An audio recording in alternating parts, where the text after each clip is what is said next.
aravugwa mu bitangazamakuru bitandukanye by'ahangaha mu Rwanda. Amakuru yagiye yandikwa ku bitangazamakuru bitandukanye by'ahangaha mu Rwanda avuga ko mu karere ka Rusizi umugabo yibye igare bakaba bamuteje inzoka. Iyo nzoka ikaba yamwizingazingiyeho umubiri wose. Uyu mugabo bavuga yuko atari bwo bwa mbere yagerageje kwiba, kuko asanzwe yiba n'ibindi bintu byinshi bigiye bitandukanye, harimo nk'ibitoki, inka, intama ndetse n'andi matungo agiye atandukanye, akaba ngo arara no mu myaka y'abantu akayiba. Abaturage bo muri ako karere ka Rusizi rero bakaba bahangayikishijwe n'iki kibazo cy'ubujura bukabije buri kurangwa muri ako karere, ku bintu byabo bikagenda byibwa umudiririzo. Bakaba bavuga yuko irondo ry'umwuga ntacyo ribamariye, ntacyo rwose ribamariye kuko babiba buri munsi. Ariko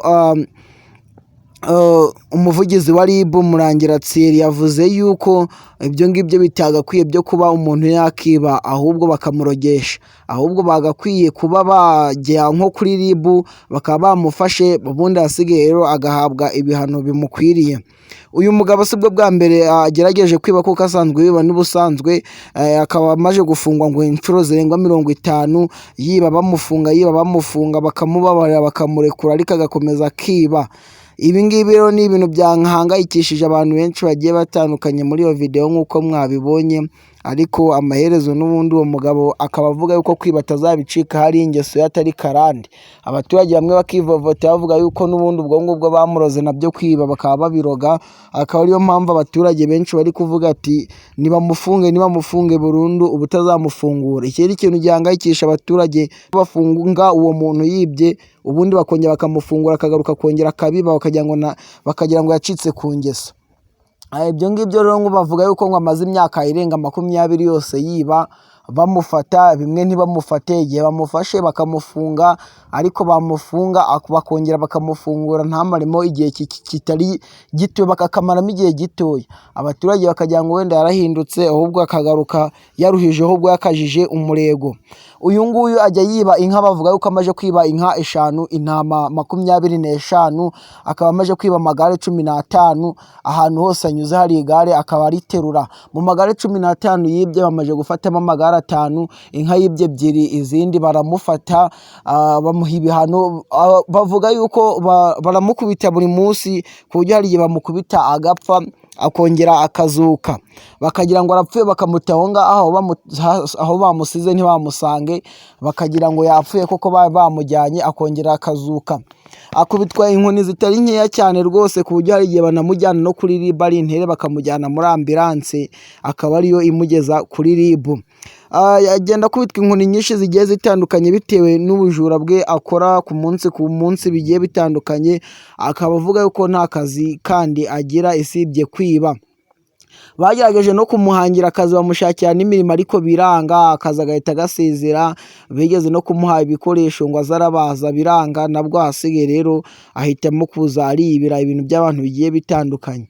Agenda yiba n'imyaka, iyo yeze ntagatinya kujya mu murima we ngo asarure ajye kugurisha, kandi rwose ni umuntu n'amafaranga abona iyo yibye, ntago wamenya iyo ajya kuko ntiyambara neza, ntasa neza, ni umuntu uri kurivuvuka, ntagira inkweto, agenda yambaye ibirenge mu nzira hose.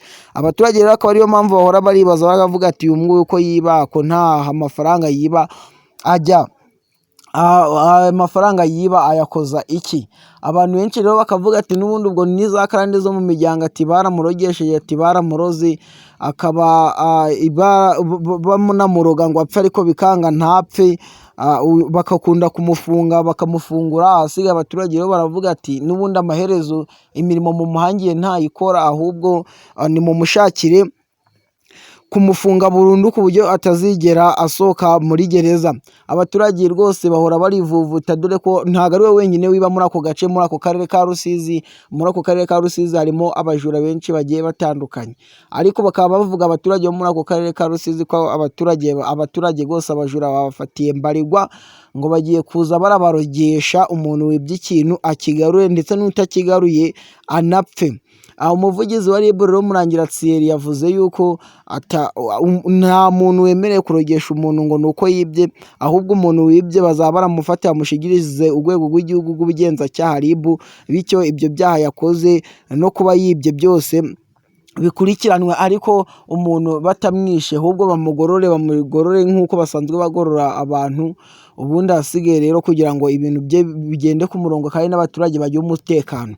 Ariko umuvugizi wa RIB akaba yavuze yuko bagiye kongera irondo ry'umwuga, abaturage nabo bakaza barishyura ababararira, nyine bakaza bararira ibikoresho byabo bigiye bitandukanye mu masantere, bakagenda barararira ibikoresho bigiye bitandukanye. Muri ako karere ka Rusizi rero muri iyo santere ngo baherutse no gupfumura inzu y'umuturage, bibamo nabwo amagare abiri ndetse na ampuri n'inzoga yari afitemo zose, ubundi barazisohora barazimena. Habamo ibikorwa ndengakamere by'urugomo byinshi cyane bigiye bitandukanye muri ako karere ka Rusizi. Abajura bo bakunda kubafata kenshi na kenshi bakabongera bakabafungura, noneho bakaba bari kuvuga yuko bagomba kubashakira ibyemezo byinshi bigiye bitandukanye bizatuma umutekano waho muri ako karere ka Rusizi ugira witabwaho neza cyane. Ariko bakaba bavuze yuko aba bapfumu, aba barozi, aba bavuzi gakondo nabo bakwiye kuza barakora ibintu mu mucyo, niba koko ibyo bakora, ahubwo ntibazaze barafata umuntu ngo bamuhe ibihano ngo bemere kumwihanira, kandi leta ihari ariyo yakagombye kwihanira umuntu wakoze amakosa.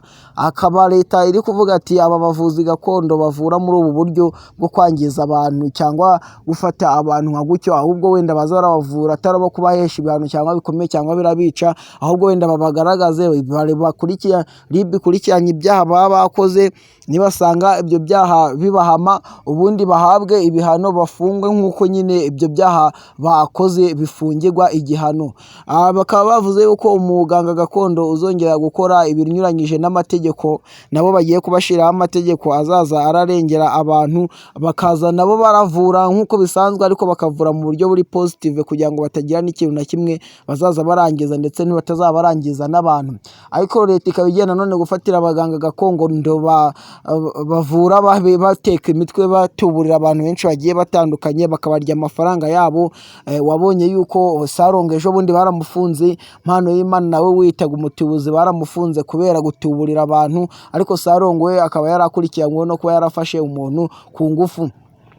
N'ayo makuru rero yavugwaga agiye atandukanye aho ngaho mu karere ka Rusizi, niho habereye inkuru itangaje nk'iyi ngiyi y'uyu mugabo wibye igare bakamuteza inzoka, ndetse bakamuhanika no mu byare yigeze kwiba, nabwo bamuhanika mu byare yibye igare amaramo iminsi itari mikeya cyane. Aya ngaya rero niyo makuru yaragezweho hano ngaha mu Rwanda, niyo yari breaking news. Iyi ngiyo ni Kibale TV yabagezagaho aya makuru. Ndabashimiye, mukomeze mugire umunsi mwiza.